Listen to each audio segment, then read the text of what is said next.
Hai, Assalamualaikum warahmatullahi wabarakatuh. Selamat pagi dan shalom.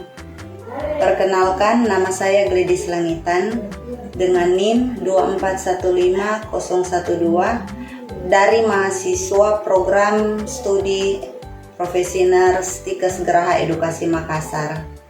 Pada kesempatan kali ini, saya akan membuat tugas keperawatan maternitas tentang pemeriksaan fisiologi ibu hamil.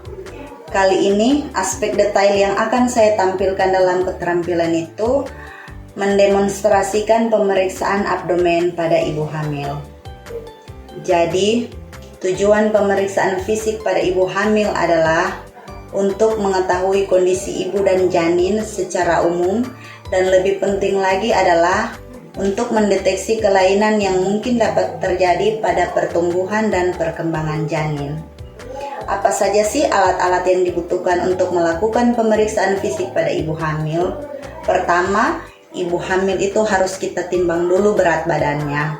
Kemudian, ukur tinggi badannya untuk mengetahui indeks massa tubuh ibu hamil. Kemudian ada tensimeter, penlight, meteran untuk mengukur tinggi fundus uteri.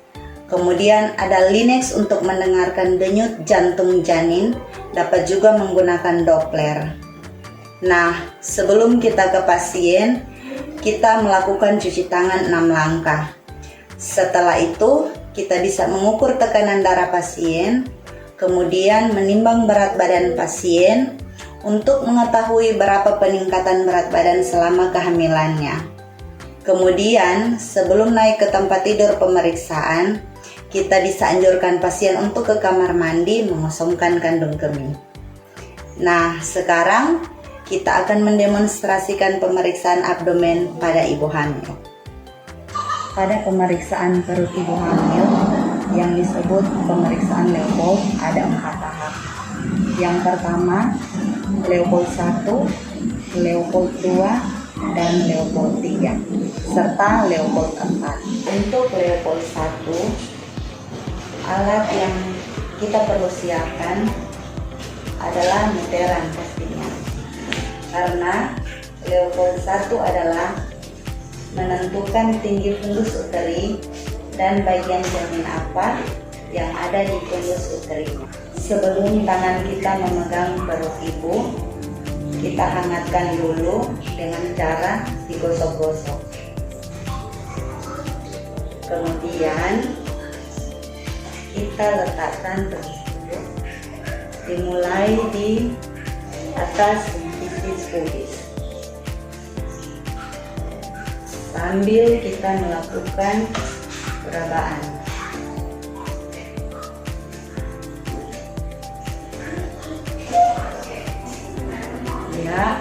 Kita melakukan perabaan sampai kita ketemu tinggi fundus uteri. Tanpa tangan dilepaskan, kita ukur menggunakan sentimeter sampai ke sintesis pubis, dan kita lihat berapa panjang dari tinggi fundus uteri. Untuk pemeriksaan Leopold 2 adalah untuk menentukan bagian apa yang ada di perut kanan ibu dan perut kiri ibu, atau untuk menentukan punggung kanan dan punggung kiri. Jika posisi presentasinya itu kepala atau bisa kita sebut normal, kemungkinan yang akan kita dapatkan hasilnya adalah punggung dan ekstremitas. Apabila berasa seperti ada yang tajam dan ada bagian yang kosong, kemungkinan itu adalah ekstremitas. Dan apabila terasa seperti papan panjang dan tidak terputus-putus, kemungkinan itu adalah punggung. Cara pemeriksaannya, tangan kiri pemeriksa, kita mendorong perut kanan ibu, kemudian tangan kanan mulai meraba. menelusuri, merasakan bagian apa yang ada di perut kiri ibu. Begitupun sebaliknya, kita rasakan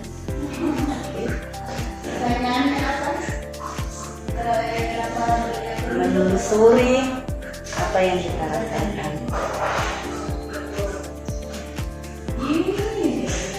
Setelah kita mengetahui area punggung janin, kita dapat melakukan pemeriksaan DJJ atau denyut jantung janin.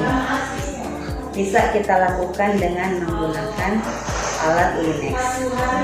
Kira-kira posisi punggung maksimumnya ada di perut kanan bawah ibu. Maka kita tempelkan saja, kemudian kita dengarkan sambil tangan kanan kita memegang nadi ibu, kemudian kita mendengarkan sampai dengan 1 menit penuh. Rentang normal untuk denyut jantung janin adalah 110 sampai dengan 116 kali per menit. Jika di bawah 110 atau di atas 116, kemungkinan ada indikasi sekarang kita ke level 3 untuk menentukan apakah si presentasi atau kepala itu sudah masuk pintu atas panggul atau BAP. Cara pemeriksaannya adalah tangan kiri pemeriksa berada di fundus uteri, mendorong ke arah bawah, bukan menekan. Kemudian tangan kanan pemeriksa berada di simfisis pubis. Jika kita ketemu kepala, kita merasakan keras, kemungkinan itu kepala. Goyangkan tangan kanan kita. Jika seandainya masih goyang, artinya si presentasi itu atau si kepala itu belum masuk pintu atas panggul. Tapi pada saat kita goyangkan dan dia sudah tidak bergoyang lagi, artinya kepala sudah masuk pintu atas panggul. Jika sudah masuk pintu atas panggul, artinya kita harus lanjut melakukan pemeriksaan Leopold keempat. Leopold keempat adalah menentukan sejauh mana si janin itu masuk pintu atas panggul. Jadi dapat kita cek dengan cara posisi tangan kita konvergen. Jika tangan kita konvergen, artinya kepala baru masuk pintu atas panggul. Sedangkan jika posisi tangan kita divergen, artinya kepala sudah masuk pintu atas panggul. Jika kepala sudah tidak teraba lagi, artinya sudah siap untuk dilahirkan. Nah, itulah pemeriksaan abdomen pada ibu hamil.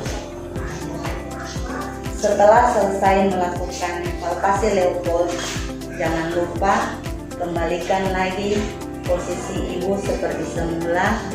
Pemeriksaan selanjutnya kita cek bagian ekstremitas. Di sini kita lihat apakah ada pembengkakan di punggung kaki ibu hamil. Jika ada pembengkakan di punggung ibu, itu menjadi salah satu tanda ibu mengalami peningkatan tekanan darah.